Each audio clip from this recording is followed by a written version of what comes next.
Hello everyone, welcome to my YouTube channel. So इस video में मैं आप लोगों को पॉलिटी कराने वाली हूं और पॉलिटी में जो पहला चैप्टर स्टार्ट होता है वो भारत के संवैधानिक विकास से शुरू होता है। सो फर्स्ट क्वेश्चन निम्नलिखित में से किस अधिनियम के द्वारा कलकत्ता में सर्वोच्च न्यायालय की स्थापना की गई थी? तो कौन से अधिनियम के द्वारा कलकत्ता में सर्वोच्च न्यायालय की स्थापना की गई थी?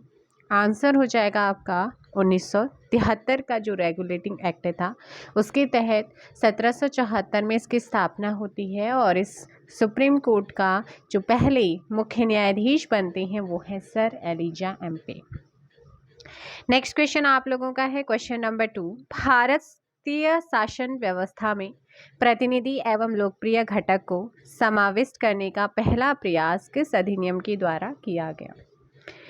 तो यहाँ पर जो भारतीय शासन व्यवस्था है उसमें प्रतिनिधि एवं लोकप्रिय घटक को समाविष्ट करने का पहला प्रयास किस अधिनियम के द्वारा किया गया? भारतीय परिषद अधिनियम 1861। सही आंसर हो जाएगा ऑप्शन ए। इसी के द्वारा वायसराय की परिषद का विस्तार भी किया गया। इसका विस्तार करते हुए पहले से जो निर्धारित 4 सदस्य थे ना, जिसमें गृह, सैन्य, राजस्व और वित्त के अलावा विधि संबंधी जो विषय थे उसके लिए एक 5वें सदस्य की नियुक्ति की गई थी और तत्कालीन वायसराय लॉर्ड कैनिंग के द्वारा प्रत्येक सदस्य को एक विशेष विभाग आवंटित करते हुए विभागीय प्रणाली भी शुरू की गई थी। और कैनिंग ने 3 भारतीयों बनारस के राजा, पटियाला के महाराजा और सर दिनकर राव को भी इस परिषद का सदस्य मनोनीत किया और इस परिषद को केवल सलाह देने का अधिकार था और ये जो वित्तीय विषय थे इन पर चर्चा वो नहीं कर सकते थे जो इंडियन थे। चलिएगा, नेक्स्ट क्वेश्चन आप लोगों का है कि निम्नलिखित में से किस अधिनियम के अंतर्गत भारतीय विधान परिषद को बजट पर चर्चा करने की शक्ति प्राप्त हुई थी? सो बजट पर जो है जो शक्ति प्राप्त हुई थी चर्चा करने की, लेकिन उसमें मतदान की जो अधिकार था वो प्राप्त नहीं था। चर्चा तो कर सकते थे लेकिन मतदान नहीं।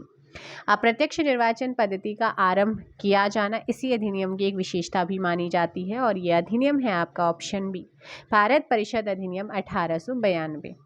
ठीक है, नेक्स्ट क्वेश्चन आप लोगों का है क्वेश्चन नंबर 4। सूची 1 को सूची 2 से आपने मैच करना है और ये है क्वेश्चन नंबर 4 में सूची 1 सूची 2। और नियंत्रक मंडल की स्थापना कब की गई थी? तो नियंत्रक मंडल की स्थापना, ध्यान दीजिएगा, पिट्स इंडिया एक्ट 1784 में हुई थी और सर्वोच्च न्यायालय की स्थापना 1773 में हुई थी। 2 और 1 हो जाएगा और 2 और 1 इसमें किस में आ रहा है? ऑप्शन बी में आ रहा है। इसके अलावा अगर ईसाई मिशनरियों को भारत में कार्य करने की अनुमति कौन से एक्ट के थ्रू दी गई थी? चार्टर अधिनियम 1813 के तहत दी गई थी, जिसमें जो है धर्म प्रचार की अनुमति दी गई उन्हें और साथ ही भारत में शिक्षा के लिए 1 लाख रुपए व्यय करने का प्रावधान भी किया गया, लेकिन ये नहीं हो पाया था। ठीक है, और गवर्नर जनरल की परिषद में कानूनी सदस्य की नियुक्ति कौन से एक्ट के तहत हुई थी? तो चार्टर अधिनियम 1833 के तहत जो है बंगाल के गवर्नर जनरल को भारत का गवर्नर जनरल बना दिया जाता है और साथ ही गवर्नर जनरल की जो परिषद है उसमें एक विधि सदस्य यानी कि जो लॉर्ड मैकाले थे उसकी नियुक्ति भी यहाँ पर होती है। नेक्स्ट क्वेश्चन आप लोगों का है क्वेश्चन नंबर 5। किस अधिनियम के द्वारा केंद्र में द्विसदनीय विधायिका बनाई गई थी? तो कौन सा एक्ट था जिसके द्वारा जो है केंद्र में द्विसदनीय विधायिका को बनाया गया था? ध्यान दीजिएगा, करेक्ट आंसर होगा 1919 के भारत सरकार अधिनियम के द्वारा। और इसी अधिनियम के द्वारा भारत में लोक सेवा आयोग का गठन और महालेखा परीक्षक की नियुक्ति का प्रावधान भी किया गया। इसे मॉन्टेग्यू चैम्सफोर्ड अधिनियम भी कहा जाता है और मार्ले मिंटो 1919 के एक्ट को बोला जाता है। नेक्स्ट क्वेश्चन आप लोगों का है कि निम्न में से किस अधिनियम के फलस्वरूप वर्मा को भारत से अलग किया गया था 1 अक्टूबर 1937 को? ध्यान दीजिएगा, भारत शासन अधिनियम 1935 का वो एक्ट था, Indian government of India act 1935। इसी के प्रावधानों के द्वारा 1937 में वर्मा को भारत से अलग कर दिया गया। उड़ीसा और सिंध नाम के 2 नए प्रांत भी बनाए गए थे इसी के द्वारा और इसी अधिनियम के अंतर्गत 1 अक्टूबर 1937 को फेडरल कोर्ट दिल्ली में जो है संघीय न्यायालय की स्थापना भी की जाती। तो ये 3-4 चीजें हुई थी, आप जरूर याद रखिएगा। 1935 के अधिनियम के द्वारा स्थापित संघ में अवशिष्ट शक्तियां किसको दी गई थी? है ना। तो अवशिष्ट जो शक्तियां हैं, रेजिडुअरी जो पावर्स है, ये आपको किससे दी गई थी? आंसर हो जाएगा सी, गवर्नर जनरल को। केंद्र और प्रांत के बीच शक्तियों का विभाजन 3 सूचियों में होता है इसी 1935 के द्वारा, संघ सूची, प्रांतीय सूची और समवर्ती सूची।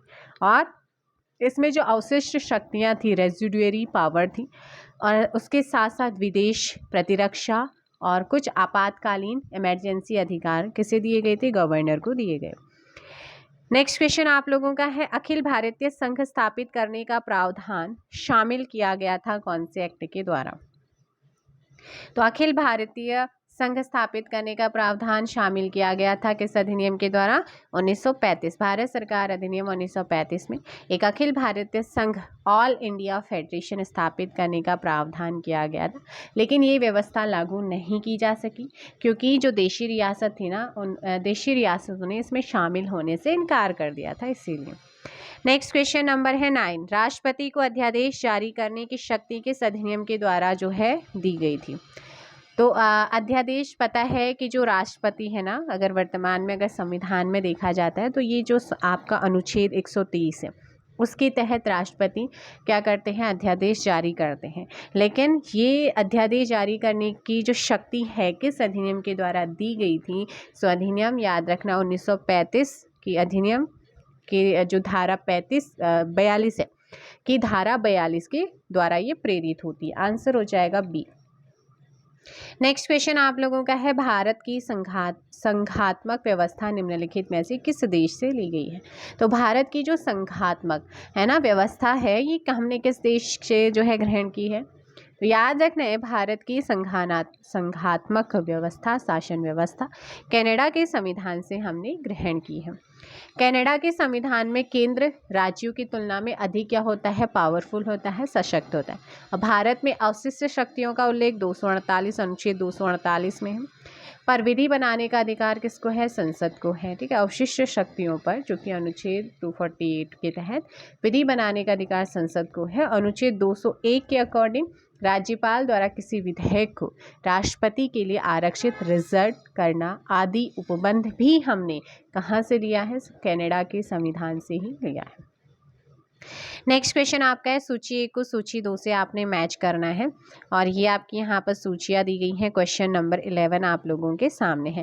भारतीय संविधान के तत्व और किस देश के संविधान से ग्रहण किया गया है, ये चीज़ें आपकी दी गई हैं। सो अगर मैं इसकी बात करूँ, फटाफट आंसर दीजिएगा। तो राज्य के नीति निर्देशक तत्व आपको पता होना चाहिए, आयरलैंड के सिद्धांत से लिए हैं, तो 3 हो जाएगा। ठीक है, मूल अधिकार आप सभी को पता है, हमने अमेरिका के संविधान से लिए हैं, 5 हो जाएगा। और समवर्ती सूची की बात करते हैं, संघ राज्य संबंधों की जो समवर्ती सूची होती है उसे हमने ऑस्ट्रेलिया से ग्रहण किया हुआ है, 1 हो जाएगा। और वहीं अगर मैं बात करूं कि भारत राज्यों का संघ है तथा संघ में अधिक शक्ति निहित होती है, ये हमने कहाँ से लिया है? कनाडा के संविधान से लिया है। तो ये 3512 कहाँ पर आ रहा है? 3512 आपका ऑप्शन डी में आ रहा है, इस चीज़ का ध्यान रखिएगा। नेक्स्ट क्वेश्चन आप लोगों का है कि भारतीय संसदीय प्रणाली ब्रिटिश संसदीय प्रणाली से इस विषय में भिन्न है कि भारत में किस तरीके से भिन्न है? भारतीय संसदीय प्रणाली ब्रिटिश संसदीय प्रणाली से किस प्रकार, किस विषय में जो है अलग है, भिन्न है? सो ध्यान दीजिएगा, यहाँ पर न्यायिक पुनर्विलोकन, जुडिशियल रिव्यू की व्यवस्था जो है भारत में है, जबकि वहाँ पर ब्रिटिश संसदीय प्रणाली में संसद सर्वोच्च तथा प्रभुत्व संपन्न है। यहाँ पर कोई लिखित संविधान, रिटन कॉन्स्टिट्यूशंस नहीं है। और न्यायपालिका को विधायिका के द्वारा निर्मित किसी कानून का न्यायिक पुनर्विलोकन, जुडिशियल रिव्यू का कोई अधिकार नहीं। लेकिन भारत की बात करूँ ना, तो भारत के संविधान में न्यायिक पुनर्विलोकन प्रत्यक्ष नहीं होता, बल्कि अप्रत्यक्ष रूप से अनुच्छेद 13 में निहित है। इसके अनुसार कार्यपालिका के किसी आदेश या विधायिका के किसी कानून पर न्यायालय द्वारा पुनर्विचार करना और असंवैधानिक पाए जाने पर उसे रद्द कर देने का अधिकार है। भारतीय संविधान में न्यायिक पुनर्विलोकन की संकल्पना हमने कहाँ से ली है? अमेरिका के संविधान से ग्रहण की, जो कि ब्रिटेन में नहीं है। आगे है, निम्नलिखित में से कौन सा कथन जो है सत्य है? ऐसा कौन सा, इन 4 ऑप्शंस में से कौन सा ऑप्शंस आपका सही है, उसका आंसर दीजिएगा। सो देखिएगा, संयुक्त राज्य अमेरिका में सरकार की संघीय प्रणाली है। तो बिल्कुल यहाँ पर आंसर आपका ए सही आंसर होगा। प्रारंभिक अमेरिकी संविधान परिसंघ की व्यवस्था करता था, लेकिन अमेरिकी जब गृह युद्ध हुआ उसके बाद संघीय न्यायालय द्वारा दिए गए अलग अलग निर्णयों ने इसे संघीय स्वरूप प्रदान किया। संघात्मक व्यवस्था के अनुरूप अधिकांश विशेषता अमेरिकी संविधान में शामिल है, जैसे कि लिखित संविधान, स्वतंत्र न्यायपालिका, दोहरी नागरिकता, सर्वोच्च न्यायालय को न्यायिक पुनरीक्षण की शक्ति, राज्यों के अपने पृथक संविधान की उपस्थिति। ये किसमें है? आपके अमेरिका के संविधान में।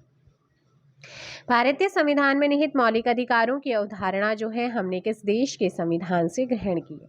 अभी जस्ट मैंने मैचिंग में बताया है। और मौलिक अधिकार फंडामेंटल राइट्स हमारे भाग 3 अनुच्छेद आपकी 12 से 35 तक दिए गए हैं। सो ये हमने जो लिया है ना, ये फंडामेंटल राइट को हमने अमेरिका, संयुक्त राज्य अमेरिका के संविधान से ग्रहण किया है।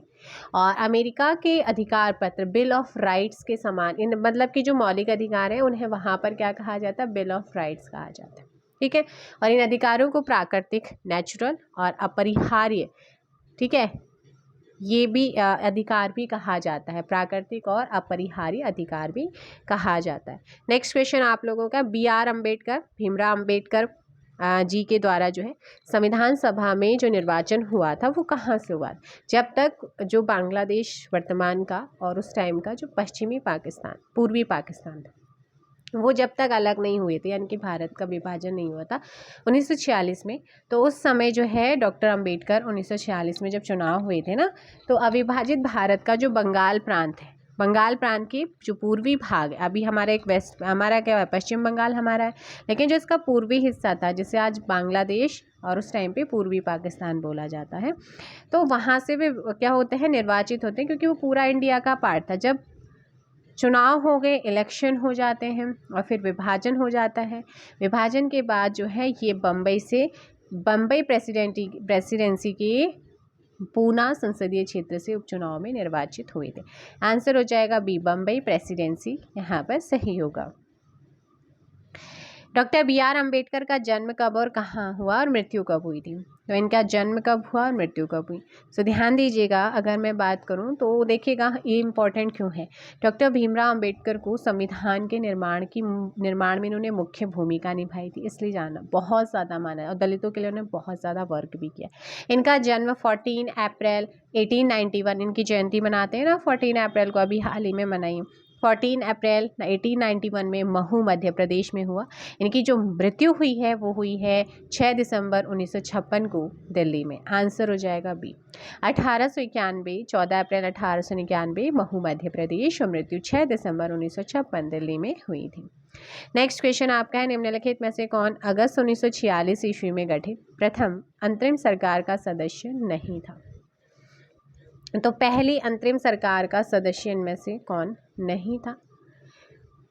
सो याद रखिएगा, कैबिनेट मिशन योजना के अकॉर्डिंग अंतरिम सरकार का गठन 24 अगस्त 1946 में हुआ और इंटरिम गवर्नमेंट जो थी आपकी अंतरिम सरकार के सदस्यों में जवाहरलाल नेहरू, डॉक्टर राजेंद्र प्रसाद, सरदार वल्लभ भाई पटेल, C राजगोपालाचारी, जगजीवन राम इत्यादि ये शामिल थे।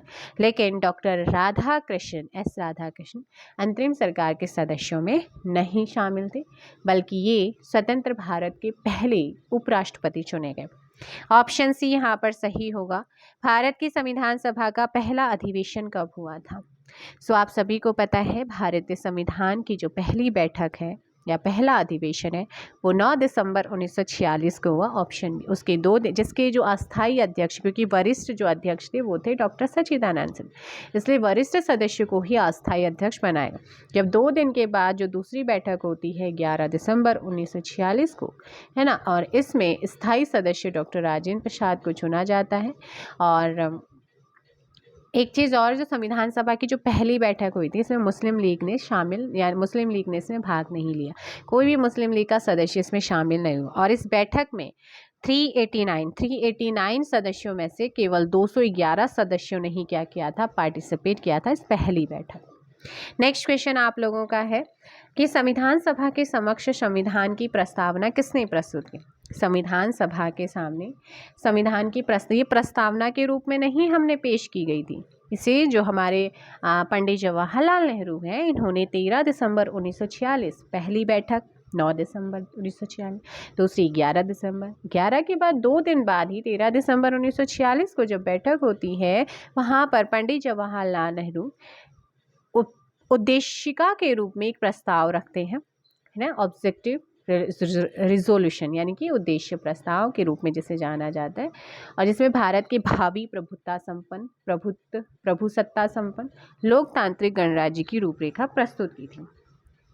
फिर ये जब वहाँ पर पेश किया जाता है, देन उसके बाद इसमें चर्चा की जाती है, इसमें से बहुत सारी चीज़ों को हटाया जाता है, कुछ चीज़ें जोड़ी जाती हैं, यानी कि इस प्रस्ताव में एक संघीय राज्य व्यवस्था की परिकल्पना की गई थी, जिसमें सभी लोगों के लिए सामाजिक, आर्थिक, राजनीतिक न्याय यहाँ पर सुनिश्चित हो, इस चीज़ की यहाँ पर सारी व्यवस्था की गई थी। और इसे जब संशोधित रूप में हमारी संविधान सभा ने स्वीकार किया था, कब? प्रस्तावना के रूप में उद्देशिका को 22 जनवरी 1947 को। सो ध्यान रखिएगा, पंडित जवाहरलाल नेहरू ने उद्देशिका के रूप में प्रस्तावना को पेश किया था। सूची 1 को सूची 2 से फिर से मिलाना है, और आपका question number 20। So question number 20 की अगर बात करते हैं तो संविधान सभा के पहले उपाध्यक्ष की मैं बात करूंगी। संविधान सभा के जो कॉन्स्टिट्यूएंट असेंबली थी, उसके जो पहले उपाध्यक्ष थे वो थे H.C. मुखर्जी, तो ये बनेगा 4। एंड फिर इसके बाद आप लोगों का प्रारूप समिति के मूलतः एकमात्र कांग्रेसी सदस्य कौन थे? तो मूलतः एकमात्र कांग्रेसी सदस्य थे KM मुंशी। कौन थे? KM मुंशी थे। 4-3। अभी 4-3 आ रहा है आपका बी में, ये ठीक है। नेक्स्ट आपका देखते हैं, राजस्थान की रियासतों का प्रतिनिधित्व करने वाले संविधान सभा के सदस्य VT कृष्णमाचारी थे। कौन थे? VT कृष्णमाचारी। तो 4-3-1। संघ संविधान समिति के अध्यक्ष की बात करते हैं तो वो थे पंडित जवाहरलाल नेहरू। आंसर हो जाएगा आपका 2। तो 4-3-1-2 आ रहा है ऑप्शन बी में, ऑप्शन बी आपका सही होगा। नेक्स्ट क्वेश्चन, भारतीय संविधान के निर्माण हेतु भारतीय संविधान के कुल कितने अधिवेशन आयोजित किए गए थे?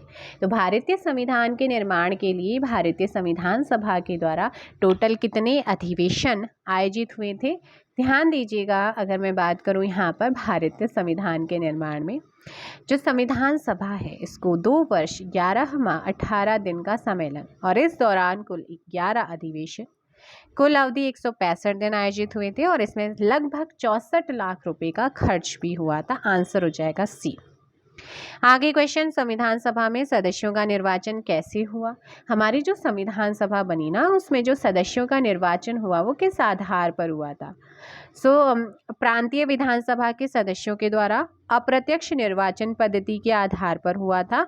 सामान्यतः 10 लाख की जो जनसंख्या थी उस पर एक प्रतिनिधि संविधान सभा के लिए चुना गया, और स्थानों का आवंटन प्रत्येक प्रांत में उनकी जनसंख्या के आधार पर किया गया था।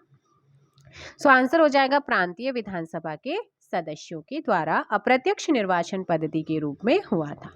आंसर हो जाएगा डी। नेक्स्ट क्वेश्चन, संविधान सभा के कानूनी सलाहकार कौन थे? अगर मैं बात करूं, संविधान सभा के कानूनी सलाहकार सर बेनेगल नरसिंह राव थे। Sir Benegal Narsingh Rau, legal adviser, है ना। तो इसमें BN राव इनका शॉर्ट फॉर्म है, फुल नेम है सर बेनेगल नरसिंह राव। बाद में जो है इन्होंने संयुक्त राष्ट्र सुरक्षा परिषद में 1950 से वर्ष 1952 तक भारत का प्रतिनिधित्व भी किया था। निम्नलिखित में से कौन भारतीय संविधान की प्रारूप समिति के सदस्य थे? सही कोड का आपने यहाँ पर चुनाव करना है। आपको पता है भारतीय संविधान के लिए, उसके निर्माण के लिए एक समिति भी बनती है जिसे ड्राफ्टिंग कमेटी, प्रारूप समिति बोलते हैं, जिसका गठन 29 अगस्त 1947 को हुआ, और इस समिति के अध्यक्ष डॉक्टर भीमराव अम्बेडकर को बनाते। एक तो ये हो गए, इनके अलावा 6 अन्य सदस्य भी इसमें शामिल थे, जिसमें पहले हैं N. Gopalaswamy Iyengar, KM Munshi, Alladi Krishnaswamy Iyer, Syed Mohammad Sadulla, BL मित्र। जब बाद में इनका स्वास्थ्य खराब हुआ तो इन्होंने त्यागपत्र दिया। इनके स्थान पर आए थे N. माधव राव ने इनका पद संभाला था। फिर लास्ट हमारे 7वें थे DP खेतान, इनकी डेथ हो जाती। इनकी डेथ के बाद TT कृष्णमाचारी ने पद संभाला था। N. गोपालास्वामी अयंगर भी थे। क्या कहीं पर जवाहरलाल नेहरू आया? नहीं। सरदार पटेल आया? नहीं आया ना। आंसर हो जाएगा सी, फर्स्ट एंड थर्ड आपका सही होगा। आगे है क्वेश्चन नंबर 25। भारतीय संविधान को 26 नवंबर 1949 को किसके द्वारा अधिनियमित किया गया था? तो अधिनियमित किया गया था किसके द्वारा हमारे संविधान को? याद रखिएगा, आंसर हो जाएगा ए, संविधान सभा के द्वारा 26 नवंबर 1949 को। ठीक है, क्या किया गया? अंगीकृत, अधिनियमित और आत्मर्पित किया गया था। और संविधान के प्रारूप पर संविधान सभा के कुल कितने सदस्यों ने उपस्थित होकर 299 सदस्यों में से 284 सदस्यों ने क्या किए थे? हस्ताक्षर किए थे। संविधान के कुछ प्रावधान इसी दिन लागू हो जाते हैं, जैसे राष्ट्रपति का निर्वाचन है, नागरिकता है, और निर्वाचन से रिलेटेड संबंधी जो प्रावधान थे वो इसी दिन 26 नवंबर 1949 को लागू हो गए थे। सो आंसर हो जाएगा ऑप्शन से। नेक्स्ट क्वेश्चन है, किस वर्ष में जनगण मन को भारत के राष्ट्रगान के रूप में अपनाया गया? आपको पता है जनगण मन की जो रचना है रवीन्द्रनाथ टैगोर के द्वारा 1911 में हुई, और इसे संविधान सभा के द्वारा राष्ट्रगान के रूप में 24 जनवरी 1950 को अपनाया गया। वर्ष 1950, मंथ जनवरी का डेट 24। और राष्ट्रगान नेशनल एंथम के गायन के समय जो होता है वो 52 सेकंड होता है, और इसे हमें अगर जल्दी करना है तो 20 सेकंड होता है। और पहली बार इसे 1911 में भारतीय राष्ट्रीय कांग्रेस के कलकत्ता अधिवेशन में गाया गया था, जिसकी अध्यक्षता किसने की थी? बिशन नारायण धर ने की थी। निम्नलिखित में से संघ संविधान समिति का अध्यक्ष कौन था? निम्नलिखित में से संघ संविधान समिति का अध्यक्ष, संघ संविधान समिति के अध्यक्ष में आते हैं जवाहरलाल नेहरू, ऑप्शन सी। और मूल अधिकार उप समिति के अध्यक्ष में कौन आते हैं? JB Kripalani. Doctor BR Ambedkar प्रारूप समिति के अध्यक्ष, अल्लादी कृष्णा स्वामी अय्यर प्रारूप समिति के सदस्य। जो चारों ऑप्शंस भी आपको बता दिए। संविधान को 26 जनवरी के दिन लागू करने का निर्णय इसलिए लिया गया, क्यों हमने 26 जनवरी को ही इसे लागू करने का निर्णय किया? तो आपको पता है संविधान को आंसर हो जाएगा ए, कांग्रेस ने इस तिथि को वर्ष 1930 में 26 जनवरी 1930 में स्वतंत्रता दिवस के रूप में मनाया। भारतीय राष्ट्रीय कांग्रेस का एक अधिवेशन होता है कहाँ पर? लाहौर में। और कब होता है? 31 दिसंबर 1929 को होता है। पूर्ण स्वराज की यहाँ पर घोषणा की गई, और साथ में डिसाइड किया गया कि 26 जनवरी को प्रतिवर्ष हम क्या मनाएंगे? स्वतंत्रता दिवस मतलब मनाने का इन्होंने संकल्प किया था। और इस अधिवेशन में जो अध्यक्षता की थी ना, लाहौर अधिवेशन में, वो की थी जवाहरलाल नेहरू ने। उसके बाद 26 जनवरी 1930 को जो है ये आपका, इसीलिए हम सेलिब्रेट करते हैं 1930 में स्वतंत्रता दिवस के रूप में पहली बार ये मनाया गया। भारतीय संविधान की प्रस्ताव, अब देखिएगा आपका जो पहला चैप्टर था मोस्टली वो कवर हो चुका है। अब उद्देशिका यानी कि हम बात करते हैं प्रस्तावना प्रेम्बल की। भारतीय संविधान की प्रस्तावना में जिन आदर्शों और उद्देश्यों की रूपरेखा दी गई है उनकी व्याख्या की गई है। कौन सा ऑप्शन सही है? मूल किन किन की व्याख्या हमारे प्रस्तावना में मिलती है? मूल अधिकार, राज्य के नीति निर्देशक तत्व यानी कि सिद्धांत, और मौलिक कर्तव्यों के अध्याय, इन सभी का उल्लेख यहाँ पर आपको देखने को मिलता है। जैसे कि हमारी जो प्रस्तावना है ना वो संविधान के उद्देश्यों को प्रतिबिंबित करती है। मेन उद्देश्य क्या? सामाजिक, सोशल, आर्थिक, इकोनॉमिक, राजनीतिक, पॉलिटिकल, न्याय, विचार, अभिव्यक्ति, विश्वास, धर्म और उपासना की स्वतंत्रता, प्रतिष्ठा और अवसर की समानता, आदर्शों को प्राप्त करना है इसका मुख्य उद्देश्य। प्रस्तावना में जिन आदर्शों और उद्देश्यों की रूपरेखा दी गई है ना, उनकी व्याख्या संविधान में, जैसे मूलाधिकार, राज्य के नीति निर्देशक तत्व और मौलिक कर्तव्य। नेक्स्ट क्वेश्चन आप लोगों का है कि भारतीय संविधान के उद्देशिका में निहित संपूर्ण प्रभुत्व संपन्न लोकतंत्रात्मक गणराज्य पंथनिरपेक्ष तथा समाजवादी आदि शब्दों का सही क्रम क्या है? तो सबसे पहले आता है संपूर्ण प्रभुत्व संपन्न समाजवादी पंथनिरपेक्ष लोकतंत्रात्मक गणराज्य, न्याय, स्वतंत्रता, समता, व्यक्ति की गरिमा, राष्ट्र की अखंडता तथा बंधुता। ऑप्शन बी आपका यहाँ पर सही आंसर होगा। भारतीय गणतंत्र की 26 जनवरी 1950 को संवैधानिक वस्तु स्थिति क्या थी जब संविधान लागू किया गया था?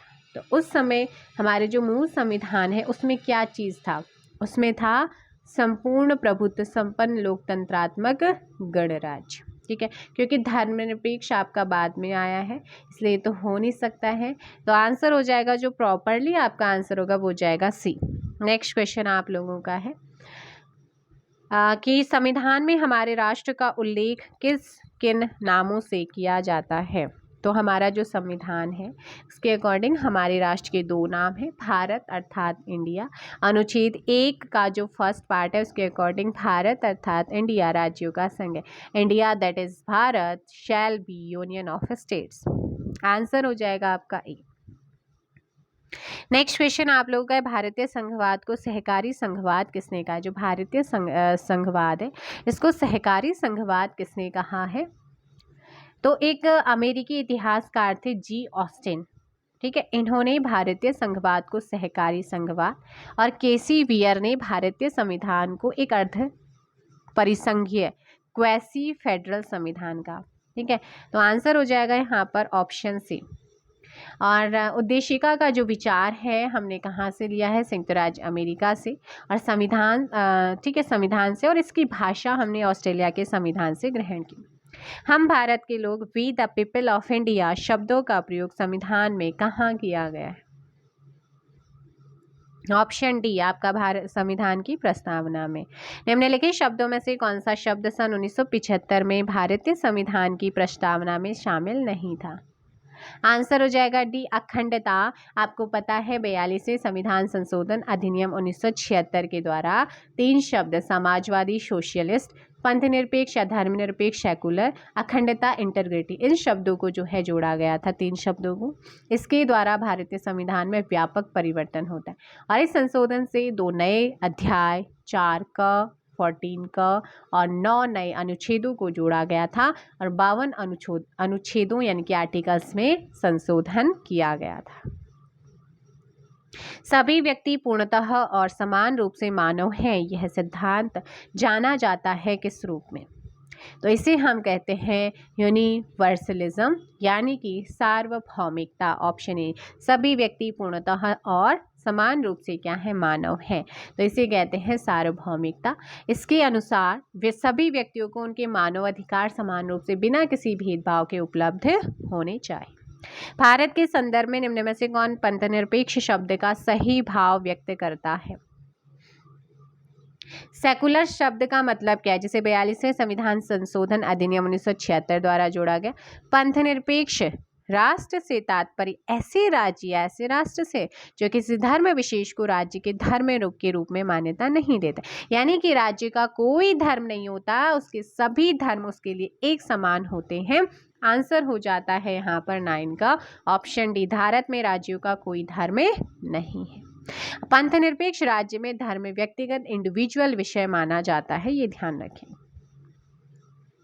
निम्नलिखित उद्देश्यों में से कौन सा एक भारत के संविधान की उद्देशिका में सन्निहित नहीं है। सो कौन है, विचार की स्वतंत्रता, आर्थिक स्वतंत्रता, अभिव्यक्ति की स्वतंत्रता, विश्वास की स्वतंत्रता। देखिएगा भारतीय संविधान के उद्देशिका में सभी नागरिकों को सामाजिक, आर्थिक और राजनीतिक न्याय के साथ साथ विचार, अभिव्यक्ति, विश्वास, धर्म और उपासना यानी कि 5 प्रकार की स्वतंत्रता, 3 प्रकार के न्याय की बात की गई है।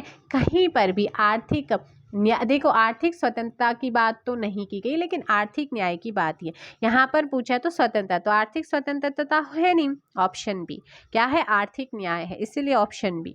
निम्नलिखित विवादों में से किसमें सर्वोच्च न्यायालय ने प्रस्तावना को भारतीय संविधान की मौलिक संरचना का अंग स्वीकार किया है। सो देखिएगा 1960 में एक वाद होता है बेरूबारी संघवाद, ठीक है। जब यहाँ पर प्रश्न उठाया कि प्रस्तावना प्रियम्बल संविधान का भाग है या नहीं, तब सुप्रीम कोर्ट निर्णय सुनाता है कि प्रस्तावना संविधान का अंग नहीं है। लेकिन जब वहीं केशवानंद भारतीय बनाम केरल राज्य 1973 आता है ना वाद, उसमें बदल दिया जाता है। उसमें सुप्रीम कोर्ट कहता है कि प्रस्तावना जो है वो संविधान का भाग है, इसमें संशोधन हो सकता है, लेकिन संसद संविधान का जो मूल बेसिक स्ट्रक्चर है, मूल ढांचा है, उसके उल्लंघन किए बिना ही इसमें संशोधन कर सकती है। भारतीय जीवन बीमा निगम मामला था 1995, उसमें भी सर्वोच्च न्यायालय ने माना कि प्रस्तावना जो है किसका भाग है, संविधान का। आंसर हो जाएगा, तो इसमें स्वीकार किया है बोला है ना, नहीं किया तो बेरूबारी आता 1960 का, किया है तो 1973 में आपका केशवानंद आता या फिर आपका भारतीय जीवन बीमा निगम मामला आता। आंसर हो जाएगा यहाँ पर ऑप्शन डी। नेक्स्ट क्वेश्चन आपका है, निम्नलिखित कथनों पर विचार कीजिएगा। और जल्दी से बताइएगा इसमें विचार करने पर आपका आंसर क्या होगा क्वेश्चन नंबर 12। और सही कथन आपने चुनना है। भारत में लोकतांत्रिक राज व्यवस्था है। क्या भारत में लोकतांत्रिक राज व्यवस्था? बिल्कुल है। भारत एक प्रभुत्व संपन्न राज्य है? बिल्कुल है। भारत में लोकतांत्रिक समाज है? बिल्कुल समाज है। और भारत एक कल्याणकारी राज्य है? बिल्कुल कल्याणकारी राज्य भी है। आपकी जो प्रस्तावना है वहां पर भारत को एक प्रभुत्व संपन्न समाजवादी पंथ निरपेक्ष लोकतांत्रिक गणराज्य बनाने की परिकल्पना दी गई है या की गई है, जबकि भारत को एक कल्याणकारी राज्य वेलफेयर स्टेट बनाने की भावना संविधान का जो भाग 4 है उसके अंतर्गत शामिल राज्य के नीति निर्देशक तत्वों में भी निहित है। इसीलिए अगर हम बात करते हैं क्वेश्चन नंबर 12 की आंसर हो जाएगा डी। क्या हो जाएगा? डी यहाँ पर आपका सही आंसर होगा। ऑप्शंस क्या हो जाएगा? डी आपका सही होगा। नेक्स्ट क्वेश्चन आप लोगों का है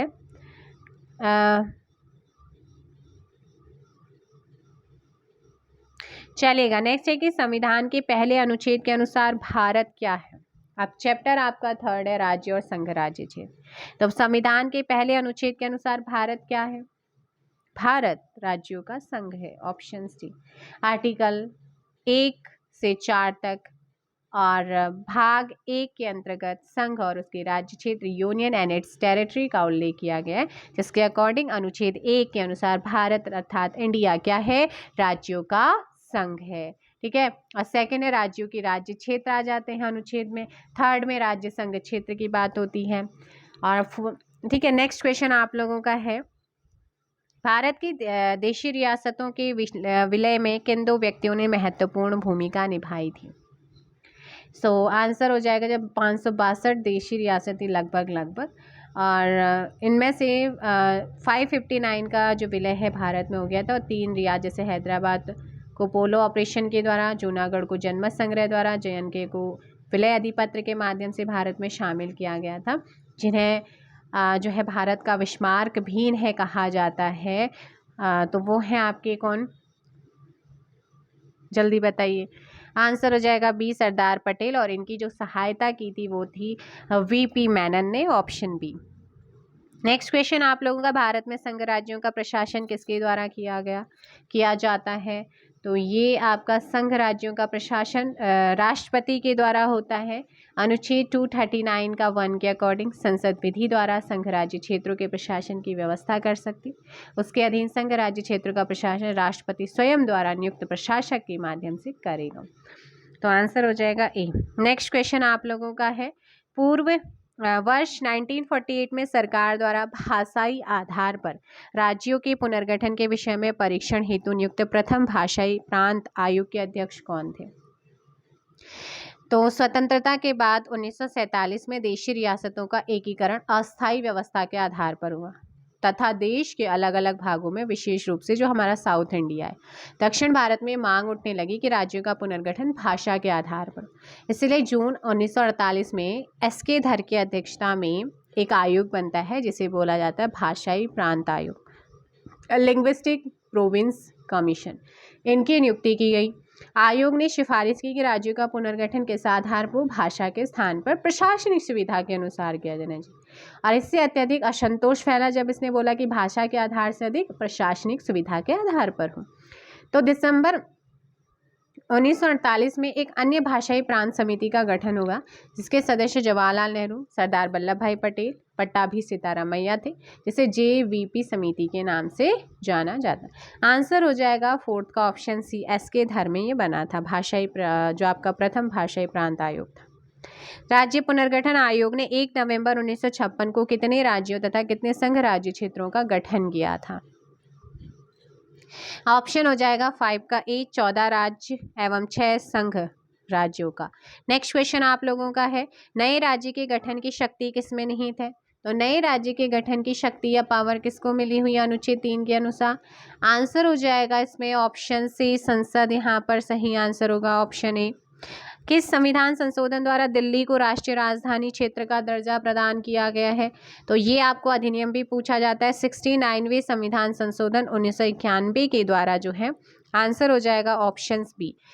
ईयर आएगा 1991 के तहत संविधान में अनुच्छेद 239 का जो क है और अनुच्छेद 239 का ख को जोड़ा गया। इसके द्वारा देश की राजधानी दिल्ली को संघ राज्य की श्रेणी में कायम रखने के लिए विधानसभा लेजिस्लेटिव असेंबली और मंत्रिपरिषद काउंसिल ऑफ मिनिस्टर का ओपन किया गया और इसे NCTD राष्ट्रीय राजधानी क्षेत्र Delhi national capital territory Delhi के रूप में जो है इसे बनाए रखा, यहाँ घोषित किया।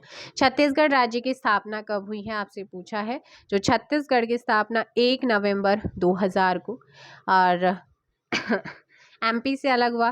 फिर आपका हमारा उत्तराखंड अलग हो जाता है 9 नवंबर को। फिर 15 नवंबर को झारखंड अलग होता है। भारत में कितने संघ शासित प्रदेश हैं अगर आपसे पूछेगा वर्तमान में, तो याद रखिएगा अब वर्तमान में हमारे 8 केंद्र शासित प्रदेश है, क्योंकि 31 अक्टूबर 2019 को जम्मू एंड कश्मीर जो था वो 2 यूनियन टेरिटरी बना, लद्दाख और जम्मू कश्मीर।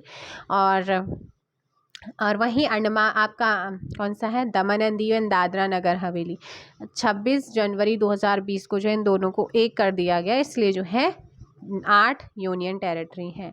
यदि भारतीय संघ में एक नए राज्य का सृजन किया जाता है तो संविधान की किस अनुसूची में संशोधन जो है करना आवश्यक है, तो आंसर हो जाएगा ऑप्शन डी, पहली अनुसूची में। ठीक है, पहली अनुसूची में। नेक्स्ट क्वेश्चन नंबर है आप लोगों का 11। निम्न में से कौन एक भारत संघ का सहयोगी राज्य था जिसे बाद में भारतीय संघ का पूर्ण राज्य बनाया गया? सिक्किम। 1947 में भारत सरकार द्वारा सिक्किम को संरक्षित राज्य का दर्जा दिया गया और सिक्किम के जो विदेशी राजनीतिक संचार से रिलेटेड विषय थे भारत सरकार को सौंप दिए जाते हैं। फिर 35वें संविधान संशोधन 1974 के द्वारा सिक्किम को संरक्षित राज्य का दर्जा समाप्त करके उसे सहयोगी राज्य एसोसिएट स्टेट के रूप में शामिल किया। फिर उसके बाद 36वें संविधान संशोधन अधिनियम 1975 द्वारा सिक्किम को पूर्ण राज्य का दर्जा दिया गया और भारत के 22वें राज्य के रूप में इसे संविधान की पहली अनुसूची में शामिल किया गया था। आंसर हो जाएगा बी। नेक्स्ट क्वेश्चन आपका है, एक नया राज्य बनाने में संवैधानिक संशोधन के लिए जो है किस प्रकार का बहुमत चाहिए? तो किस प्रकार का बहुमत चाहिए? आंसर हो जाएगा यहाँ पर 12 का ऑप्शन ए, साधारण। ठीक है, साधारण यहाँ पर ध्यान दीजिएगा। नेक्स्ट क्वेश्चन आप लोगों का है क्वेश्चन नंबर आप लोगों का 13। भारतीय संघ के अंतर्गत किसी राज्य को शामिल करने की शक्ति किसे प्राप्त है? सो क्वेश्चन नंबर 13 संसद को प्राप्त है, ऑप्शन सी। नेक्स्ट क्वेश्चन आप लोगों का है, जम्मू कश्मीर राज्य के पुनर्गठन के पश्चात भारत में राज्यों की कुल संख्या कितनी है? जब तक आपका 31 अक्टूबर 2019 से पहले हमारे में 29 राज्य थे। जब ये आपका यूनियन टेरिटरी बन गया तो 28 राज्य हो गए हैं। 28 राज्य और 8 केंद्र शासित प्रदेश। भारत में निम्नलिखित राज्यों के निर्माण के सही कालानुक्रम की पहचान नीचे दिए गए कूट से कीजिएगा। अगर बात करें आंध्र प्रदेश की तो इसकी स्थापना 1 अक्टूबर 1953 को हुई। अगर बात करें हिमाचल प्रदेश की तो हिमाचल प्रदेश की स्थापना 25 जनवरी 1971 को हुई। हरियाणा की बात करूँ HR की तो 1 नवंबर 1956 को हुई, 56 हो जाएगा। और बात करते हैं हम सिक्किम की तो 16 मई 1975। आंसर हो जाएगा B 1 3 2 4। ठीक है, ऑप्शन बी। नेक्स्ट क्वेश्चन आप लोगों का है, निम्नलिखित राज्यों की स्थापना का सही आरोही क्रम क्या है? नागालैंड 1 दिसंबर 1963, मेघालय 21 जनवरी 1972, सिक्किम 16 मई 1975, अरुणाचल प्रदेश 20 फरवरी 1987। Option C. नेक्स्ट क्वेश्चन आप लोगों का है कि भाषाई आधार पर सर्वप्रथम किस राज्य का गठन हुआ था? 16 दिसंबर 1952 को 56 दिन की भूख हड़ताल के बाद जो पोट्टी श्री रामुलु की जो अनशन पे बैठे थे उनकी डेथ हो जाती है और उनकी मृत्यु के बाद जो एक व्यापक जन आंदोलन शुरू होता है और इसी को देखते हुए मद्रास प्रेसिडेंसी से तेलुगु भाषी क्षेत्र को अलग करके 1 अक्टूबर 1953 को आंध्र प्रदेश राज्य का गठन होता है। आगे क्वेश्चन है, लोकसभा में संघ राज्य क्षेत्रों के लिए कितनी सीटें आरक्षित हैं? तो लोकसभा में संघ राज्य क्षेत्रों के लिए कितनी सीटें जो है रिजर्व्ड हैं? 20, ऑप्शन ए। अनुच्छेद 81 के पार्ट 1 ख के तहत बी के तहत लोकसभा के लिए संघ राज्य क्षेत्रों से अधिकतम 20 सदस्य निर्वाचित हो सकते। वर्तमान में संघ राज्य क्षेत्रों की लोकसभा सीटों की संख्या 19 यहाँ पर ध्यान रखना है, ठीक है। जबकि राज्यसभा के लिए संघ राज्य क्षेत्रों से 8 सदस्यों के निर्वाचन का प्रावधान है। सो आंसर हो जाएगा ये। नेक्स्ट क्वेश्चन आप लोगों का है, संविधान का कौन सा भाग नागरिकता से संबंधित है? तो नेक्स्ट चैप्टर आपका नागरिकता है। भाग सेकंड अनुच्छेद 5 से 11 और भारत में एकल नागरिकता है। नेक्स्ट क्वेश्चन आप लोगों का है कि भारतीय संविधान निम्न में से कौन सी नागरिकता प्रदान करता है? सो याद रखिएगा, भारत जो है ना, भारतीय संविधान में एकल नागरिकता का जो उपबंध है वो कहाँ से लिया गया? ब्रिटेन से। और अमेरिका में तो ड्यूअल नागरिक यानी कि दोहरी नागरिकता, लेकिन भारत में सिंगल है यानी कि एकल नागरिकता है। भारतीय संविधान नागरिकता प्रदान करता है, किस आधार पर हमारा भारतीय संविधान नागरिकता प्रदान करता है? सो ध्यान दीजिएगा, जन्म के आधार, निवास आधार, देशीकरण के आधार पर यहाँ पर प्रदान करता है। ऑप्शन डी, ठीक है। देशीकरण, विदेशी भूमि के अधिग्रहण के आधार पर, पंजीकरण के आधार पर, वंशानुगत जन्म, 5 प्रकार से जो है नागरिकता मिलती है। 2015 में संशोधन किया गया। वर्तमान में भारतीय नागरिकता इस प्रकार से दी जाती है, ठीक है। अनुच्छेद 11 के अनुसार संसद को नागरिकता के संबंध में विधि बनाने का जो पावर दी गई है वो याद रखिएगा।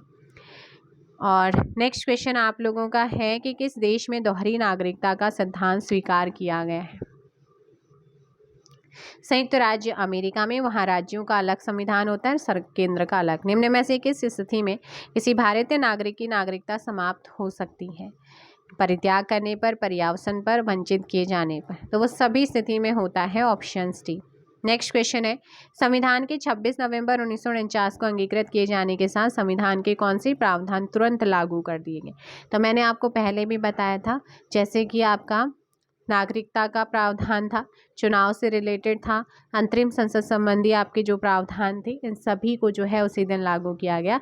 बाकी जो आपके बचे हुए थे उन्हें 26 जनवरी 1950 को लागू किया गया। तो ये नागरिकता से रिलेटेड आपके क्वेश्चंस थे। अब बात करते हैं चैप्टर नंबर 5, मूल अधिकार।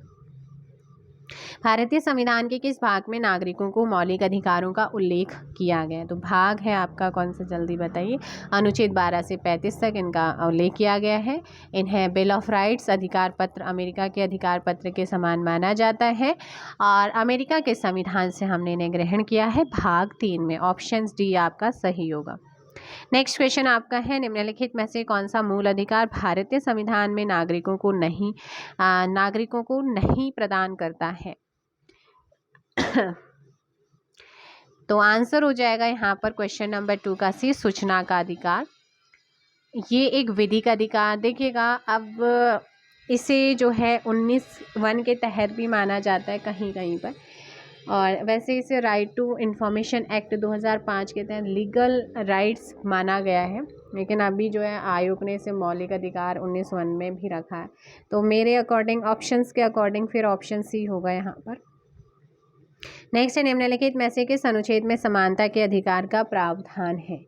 सो समानता का अधिकार का जो आपका है, इक्वेलिटी बिफोर लॉ, विधि के समक्ष समता एंड विधियों के समान संरक्षण। तो ये आप लोगों को याद रखना है, अनुच्छेद 14 में विधि के समान संरक्षण, समता और समानता के संरक्षण की बात की गई है।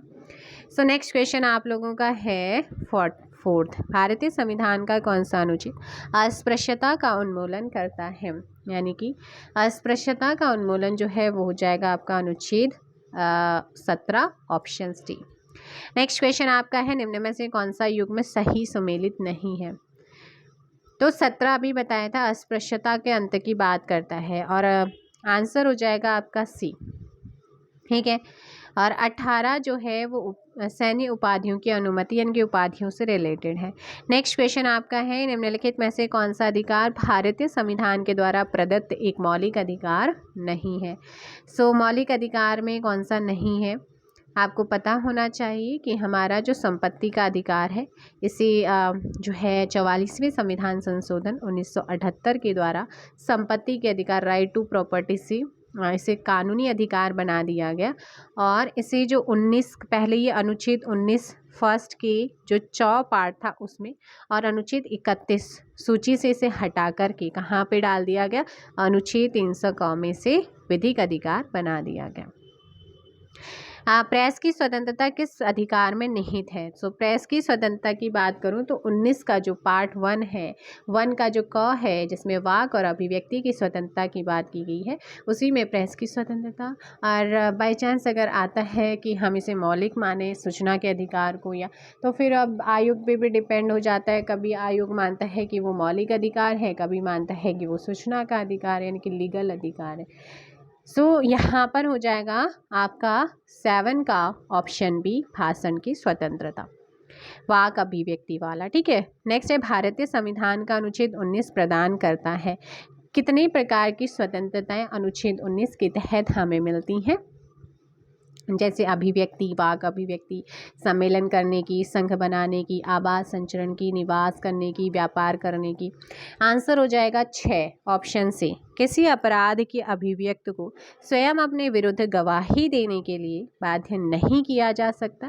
भारतीय संविधान के किस अनुच्छेद में ये प्रावधान है? तो ये प्रावधान आपका अनुच्छेद 20 का जो पार्ट 3 है उसमें है कि किसी अपराध के लिए अभिव्यक्ति व्यक्ति को स्वयं के विरुद्ध गवाही, विटनेस देने के लिए बाध्य नहीं कर सकते।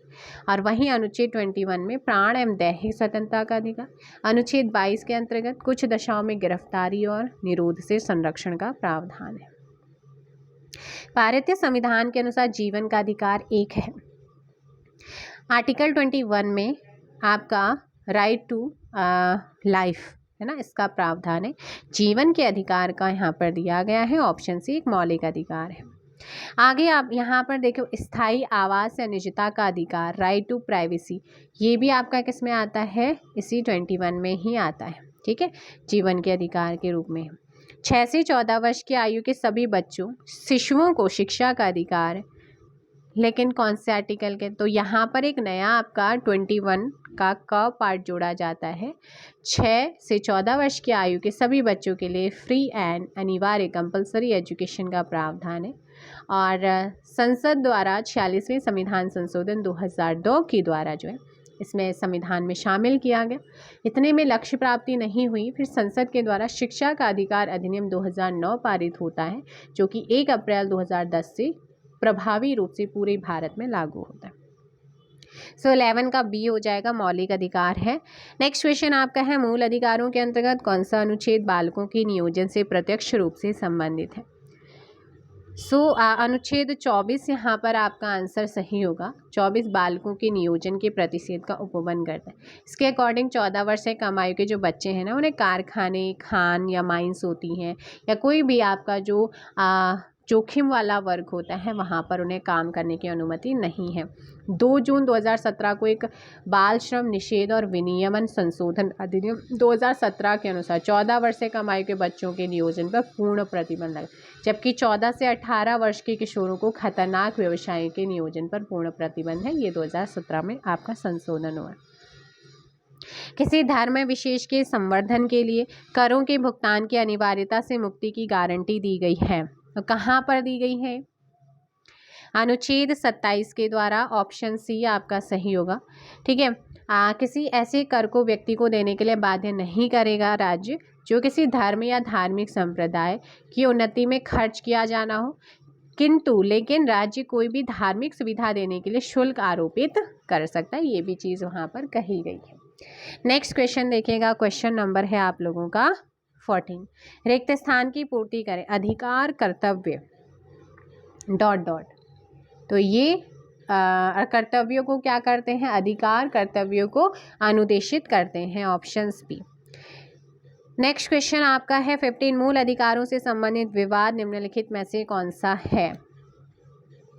तो एक वाद आता है 1967 में, मूल अधिकारों से संबंधित है, गोलकनाथ बनाम पंजाब राज्य विवाद, ऑप्शन सी। इसमें सुप्रीम कोर्ट निर्णय लेता है, या उसके द्वारा निर्णय दिया गया कि संसद मौलिक अधिकारों में संशोधन नहीं कर सकती। वहीं केशवानंद भारतीय बनाम जब केरल राज्य आता है 1973 में, वहाँ पर सर्वोच्च न्यायालय ने कहा कि मूल ढांचे का उल्लंघन किए बिना भी मौलिक अधिकारों में संशोधन हो सकता है।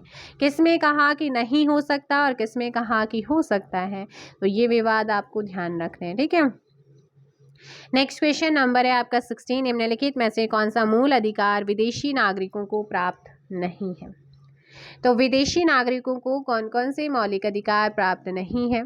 सो ध्यान दीजिएगा, अभिव्यक्ति की स्वतंत्रता, यानी कि जो अनुच्छेद 19 में जो 6 प्रकार की स्वतंत्रताएं हैं वो बिल्कुल भी विदेशियों को प्राप्त नहीं। तो यहाँ पर याद रखना है, जैसे कि अनुच्छेद 15 है, 16 है, 19 है, 29 है, 30 है, ये विदेशी नागरिकों को प्राप्त नहीं। इनके अलावा बाकी जो अधिकार हैं हमारे मौलिक अधिकार, वो विदेशी और हमारे जो भारतीय नागरिक हैं उन दोनों को ही प्राप्त है। अल्पसंख्यकों के हितों की सुरक्षा पर किस अनुच्छेद में प्रावधान किया गया है? सो याद रखिएगा, अल्पसंख्यक वर्गों के हितों की सुरक्षा की बात की गई है। सो 17 का ऑप्शन हो जाएगा सी, अनुच्छेद 29। आगे है आप लोगों का, बंधुआ मजदूर उन्मूलन अधिनियम संसद ने किस वर्ष पारित किया? सो ये पारित होता है आपका 1876 में। अनुच्छेद आपका आर्टिकल 23 मानव के दुर्व्यवहार एवं बालात श्रम का प्रतिषेध करता है, जिसे बंधुआ मजदूरी उन्मूलन अधिनियम 1976 के द्वारा लागू किया। इस कानून के अंतर्गत बिना भुगतान किए मजदूरी कराना गैर कानूनी घोषित कर दिया गया था। और अनुच्छेद 35 का जो पार्ट का जो सेकंड है उसके अकॉर्डिंग संसद ऐसे कार्यों के लिए जो भाग 3 के अधीन अपराध घोषित किए गए हैं दंड विहित करने के लिए कानून बना सकती है। मंडल आयोग द्वारा अपनी रिपोर्ट किस वर्ष प्रस्तुत की गई थी? तो मंडल आयोग के द्वारा जो अपनी रिपोर्ट है वो किस वर्ष जो है प्रस्तुत की गई थी? 1980 में मंडल आयोग के द्वारा अपनी रिपोर्ट पर जो है प्रस्तुत की गई थी। देखिएगा, सामाजिक शैक्षणिक रूप से पिछड़े वर्गों की स्थिति जानने के लिए 20 दिसंबर 1978 को मोरारजी देसाई की सरकार ने बिहार के जो पूर्व मुख्यमंत्री थे बीपी मंडल, बिंदेश्वरी प्रसाद मंडल की अध्यक्षता में पिछड़ा वर्ग आयोग का गठन की घोषणा की। इसी आयोग ने अपनी रिपोर्ट 12 दिसंबर 1980 को प्रस्तुत करते हुए पिछड़े वर्गों के लिए 27% आरक्षण की सिफारिश की थी, ये याद रखना है। भारत के संविधान के किस अनुच्छेद के अंतर्गत सशस्त्र बलों के सदस्यों के मौलिक अधिकारों को विशेष रूप से प्रतिबंधित किया जा सकता है? सो आर्टिकल 33 के तहत, ठीक है। सशस्त्र बल है, खुफिया एजेंसीज है, इंटेलिजेंस हमारे ब्यूरो हैं, एवं लोक व्यवस्था बनाए रखने वाले सुरक्षा बलों के मूल अधिकारों को सीमित करने वाली विधियां यहाँ पर बना सकती है संसद। नेक्स्ट क्वेश्चन है 21, मौलिक अधिकार निलंबित किए जा सकते हैं किसके द्वारा? देखिएगा, मौलिक अधिकारों का निलंबन किया जा सकता है, बट कौन कर सकते हैं? राष्ट्रपति, ऑप्शन बी। आर्टिकल 358 के अकॉर्डिंग जब युद्ध अथवा बाह्य आक्रमण की स्थिति बनती है, भारत या उसके किसी क्षेत्र पर आपातकाल प्रभावी हो, आर्टिकल 19 में उल्लिखित मूल अधिकार जो है स्वतः निलंबित हो जाते हैं। आर्टिकल 359 कहता है कि राष्ट्रपति को अधिकार प्रदान किया गया है कि वो आपातकाल के समय अनुच्छेद 20 और 21 को छोड़कर, यानी कि 20 और 21 को किसी भी स्थिति में निलंबित नहीं किया जा सकता है। बाकी जो अन्य हमारे मौलिक अधिकार हैं इनके प्रवर्तन को निलंबित कर सकते हैं। नेक्स्ट क्वेश्चन आप लोगों का है, निम्नलिखित में से किसको संविधान द्वारा मौलिक अधिकारों के संरक्षण की शक्ति दी गई?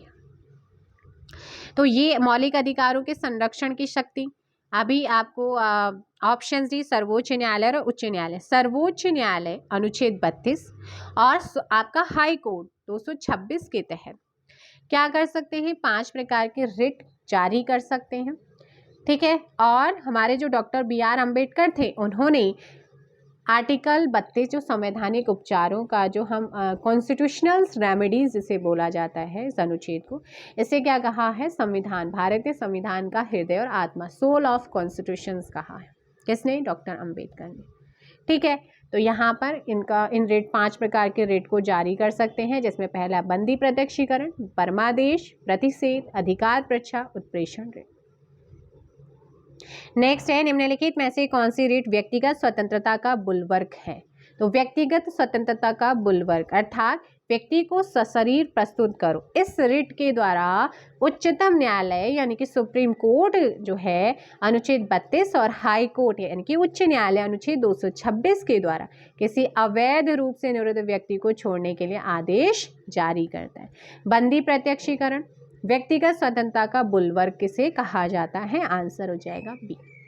नेक्स्ट क्वेश्चन आप लोगों का है, निम्नलिखित में से कौन सा एक सत्य है, सही है। सो वो कौन सा ऑप्शन है जो कि आपका एक सही है, सत्य है।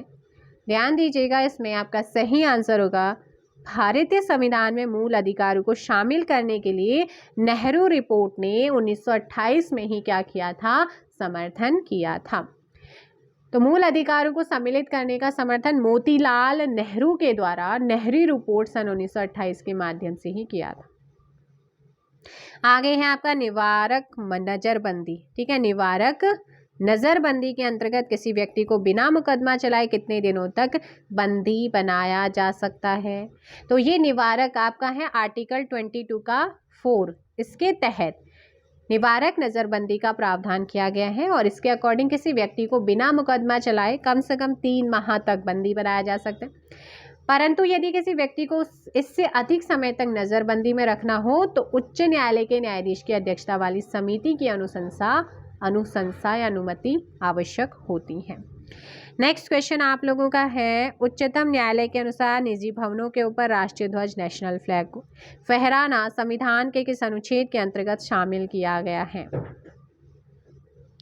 तो एक आपका वाद आता है नवीन जिंदल बनाम भारत संघ 2004 मामला आता है, जिसमें उच्चतम न्यायालय जो है उसने निर्णय दिया कि निजी भवनों के ऊपर राष्ट्रीय ध्वज फहराना संविधान के अनुच्छेद 19 1 के पार्ट के तहत जो है मौलिक अधिकार की कैटेगरी में आता है। आंसर हो जाएगा 26 का ऑप्शन ए। ऑप्शन क्या हो जाएगा, बी आपका सही हो। एक बार जल्दी से आप क्या कर दीजिएगा, वीडियो को लाइक एंड शेयर कर दीजिएगा और चैनल पर नए आए हैं तो चैनल को आप सब्सक्राइब ज़रूर कीजिएगा।